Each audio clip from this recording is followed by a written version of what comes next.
Boss, may nakapagsabi na sa akin kung nasaan yung nawawala mong anak. Okay, sige. Kailangan mahanap nyo na siya bukas na bukas. Sige, boss. Kami.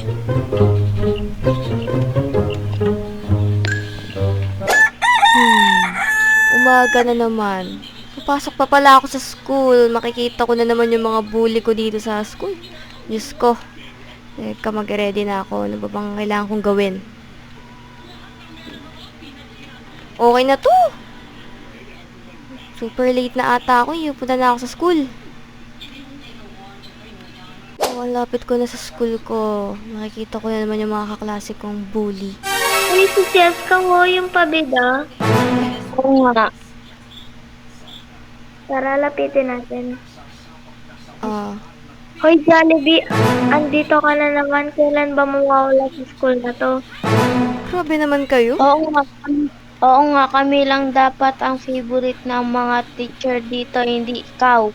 Hay, di naman kayo magiging favorite kung hindi ganyan yung mga ugali nyo. Abagin mo na kami. At least kami maraming kaibigan. Eh, ikaw, di ba wala naman? Hindi ko kailangan ng kaibigan. Alis na nga ako. Haha, iyok. Iyak na yan. Iyak. Ay, dami kong bully talaga. Kalma ka lang, Silk. Titiisin ko lang to buong school year. Dalawa lang naman sila eh. Ano bang pake nila sa akin? Makapasok na nga. Baka malate ba ako pag iisipin ko pa yung mga bullying yun. Ay, sismis na. Ay, sino itong mga to? Hello, ikaw ba si Jessica? Oo po. Bakit po? Nung kailangan nyo? Halika, sumama ka sa amin. Bakit? Anong kailangan nyo sa akin? Kasi hinahanap ka na ng tunay mong tatay. Ha? Wala na akong tatay. Matagal nang wala yun. Ang hirap niyong panulan kaya. Kasi siya, ang mafia boss dito sa Brookhaven na to. Paano? Basta, tumunod ka na lang sa amin. Oh, sige. Ginawa? Tara, dito tayo, sa Medyo duda ako dito ah. Baka mamaya mga kidnapper to. malapit-lapit na tayo sa inyong tatay. Oh, sige. Teka, ito na ba ang base ng tatay ko? Ang laki naman nito. Ito na yun. Dito na tayo. Lahat ng nakikita mo. Lahat ng yan. Kay papa mo yan. Grabe, ang daming kotse. Sobrang yaman naman ng ito. Pero dito, Tara na dito. yung salas, at saka yung dining, nandito na rin. Oo, ang laki ng Pero bahay. akit tayo sa taas.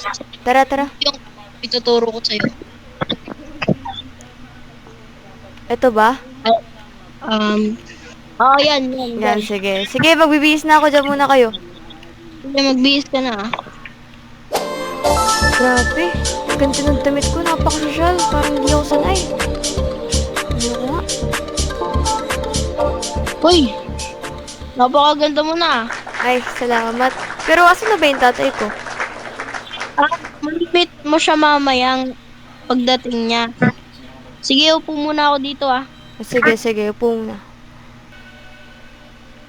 Oh, andito ka na pala anak. Hala, ikaw pala yung daddy ko.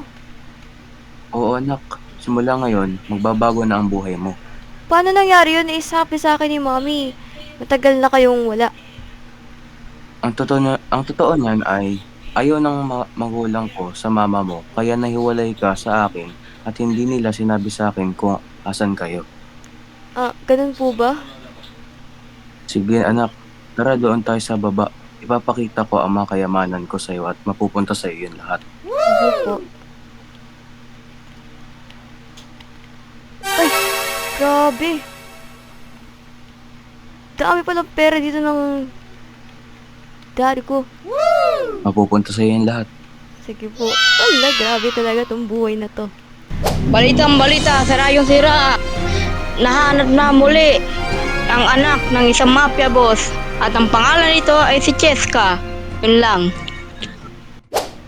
Ha? Paano nangyari yun? Di ba mahirap lang yun? Baka yung mga guard na humanap sa kanya sa school is mga alagad ng mafia. Di ako makapaniwala. Kailangan natin makipagbati bukas kasi baka patayin tayo ng mafia kung hindi tayo titigil. Sige.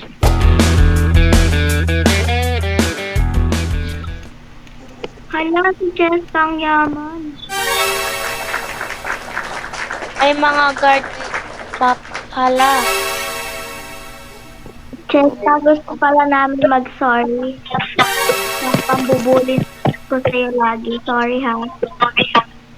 Sorry pala sa mga pambubuli namin. Promise din na namin ulit na yun. Yes, okay. Basta wag nyo lang uulitin yon. Yay, thank you, Jess. Yay! Mga guard, tara na, let's go. Sige po.